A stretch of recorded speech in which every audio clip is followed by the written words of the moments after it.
Unless you live under a rock, you've probably heard the news that Walmart Spark went through a major lawsuit with the FTC. They had to pay out $100 million, and there was a lot of reasons behind it. What were those reasons, and what does it mean for us drivers here in 2026? Let's talk about it.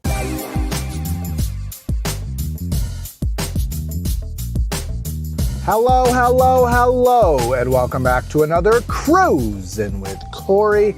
Today we're out here doing a news update special on our beloved Walmart Spark. It's the app that you guys love and you want me to talk the most about and do the most of, so here to deliver. Of course, if it's your first time, I'm a dad. I do these gig apps, these side hustle apps, as someone who just tries to fill in the gaps during mother's hours and when my wife's schedule is available. So these side hustle apps are perfect for me. I take you for the ride, do tips and trips, all that fun stuff. Like, share, comment, subscribe, and help me on our mission to grow this channel here. But let's get into the meat and potatoes of the video. Again, Walmart Spark, app that has been in existence for the better part of like 5-6 years now.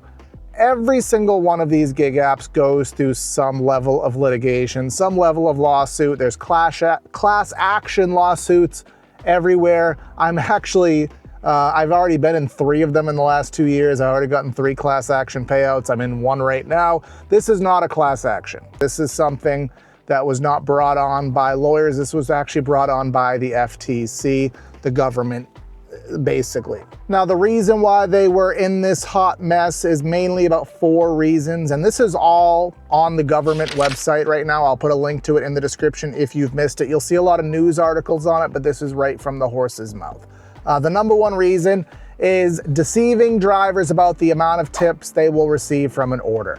Now, this sounds really good at surface level for us here in 2026 as to what you think it is. It's not protecting us against tip baiting. Well, it is and it isn't. Customers still do have the right to take away their tip, which we can fight about that till we're blue in the mouth, but it is what it is. But the reason that this was an issue is that Walmart didn't pre-authorize the tip amount when the customer places the order. Now, what does that mean? So let's say they placed an order for $100 worth of groceries and they put a $10 tip on that order. That means Walmart, when they hit that place order button, should be validating that the customer has $110 of funds in their allocated payment method. And they weren't. They weren't making sure that that extra $10 was there when it came to actually settling that tip. Because as we know, the tip is not settled for 3 hours and then you don't receive it for 24. So customers may not have had the full amount of the tip readily available at the order, which is when the driver gets it. So then you find out afterwards, oh yeah, they don't have that money, so you're not getting it. And to us, that comes up as a tip bait, and the government did not like that. So now going forth, drivers will at least know that the customer has the money for the tip up front. They can still change it, but at least there's some level of coverage there.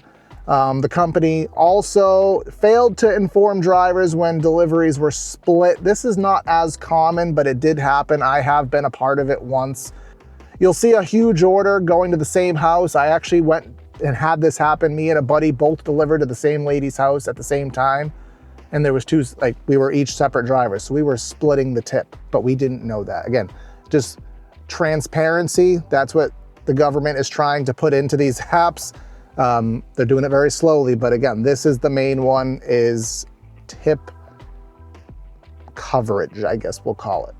Number 2, deceiving drivers about the amount of base pay and tips they'll receive when Walmart modifies batched orders. Now, this is a lot of word salad, and again, it sounds really good, but at the end of the day, they're not really going to be changing that much. Walmart failed to let the drivers know that the base pay and or tips will be lowered when orders are removed from batch orders. This is most common on the GMD batch style runs, the flex runs, the online orders, the GM, whatever you want to call them. The batch runs are where this is most affected, in my opinion. You'll get an order for 20 stops that pays $90, and then they'll cancel 2 off, and now it goes to $72, but the miles are still basically the same. you didn't accept that, you didn't want to accept that, you wouldn't have accepted that, but if you cancel it now, you're being dinged for it. So you're kind of being put into a rock and a hard place here. Uber, shut up. We're not taking you right now. We're filming a video. It wasn't a good order anyways. So technically, it's fair that Walmart should be on the hook for that. The base pay, I think the biggest thing that is behind this is the base pay should not be a negotiable item. I think that's the most important thing that they're trying to get on this about, is Walmart failed to notify drivers that the change in base pay or tips and only notified them after delivery. So you will still see this now. You'll see the little pop-up screen that, hey, an order dropped off. It's not really clear about how they plan to rectify this, or if this little pop-up screen is their rectification for this. Because in my opinion, again, the base pay shouldn't be negotiable.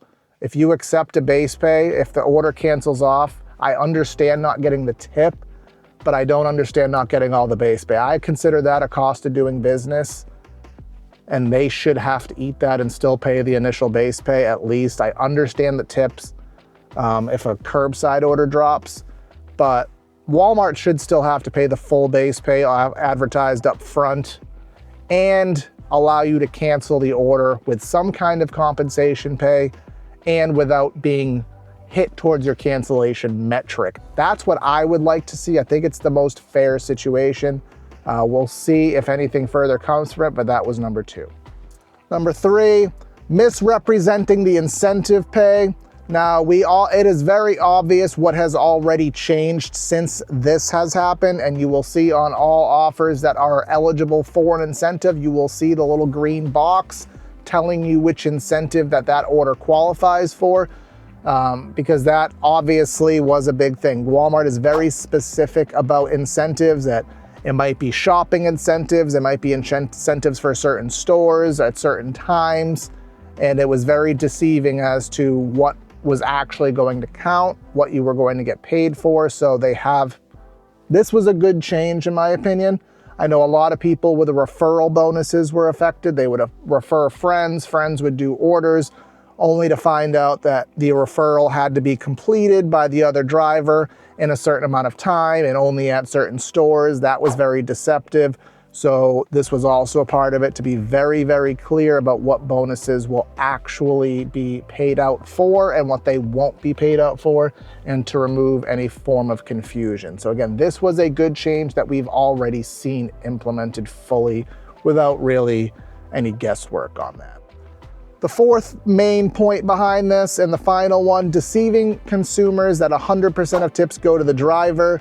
Now, they can say this, all apps say this, we all have our doubts on it. Walmart, we do know basically every single year you are going to get an adjustment payment sent to you. And this is a, hey, we didn't pay out the tips, or hey, these tips didn't process, here you go.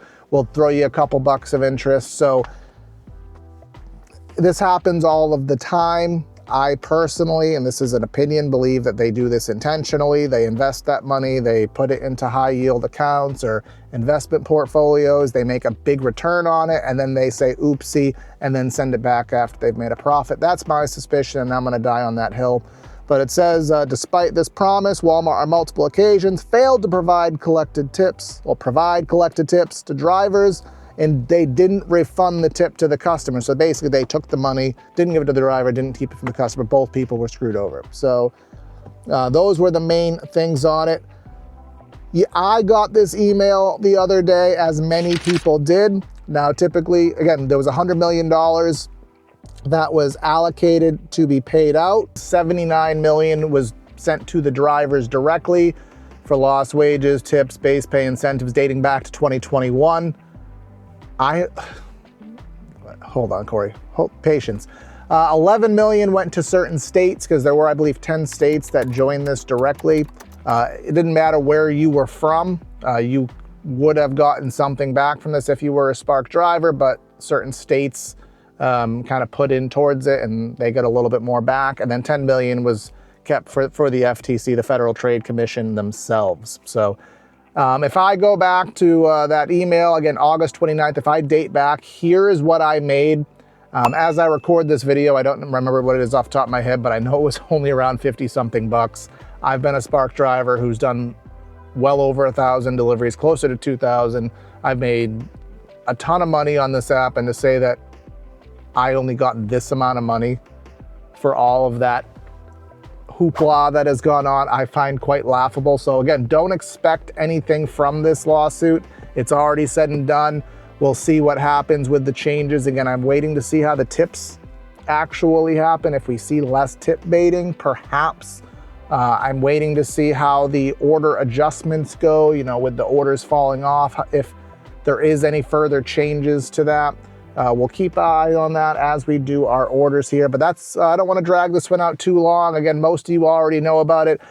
Put in the chat if you're comfortable in the comments. How much did you get in your settlement? Are you fine with it? Do you feel like there's more that needs to be done? I know a lot of you are going to say tip baiting. I fully agree with you, but again, it's something, and hopefully it helps to better the apps in the future. But again, you know, we got a lot of work to be done here, but make sure you like, share, comment, subscribe here. We're setting our next bar to 1,500 subscribers. Would love if we can get that in the near future, so help me out for the ride. Stay tuned for our next couple videos. I got a couple ride-alongs and a couple more interesting news segments I want to do, a couple collabs in the future, so we're doing a lot of cool things, a lot of exciting things, doing a rebrand here. I have been working here on new logos and a whole bunch of things here. So again, help me out here for the ride. You can hit the join button here. I got some custom emojis here and some cool things I want to do if you ever consider joining and helping out that way. But this is Cruisin' with Corey. Corey out.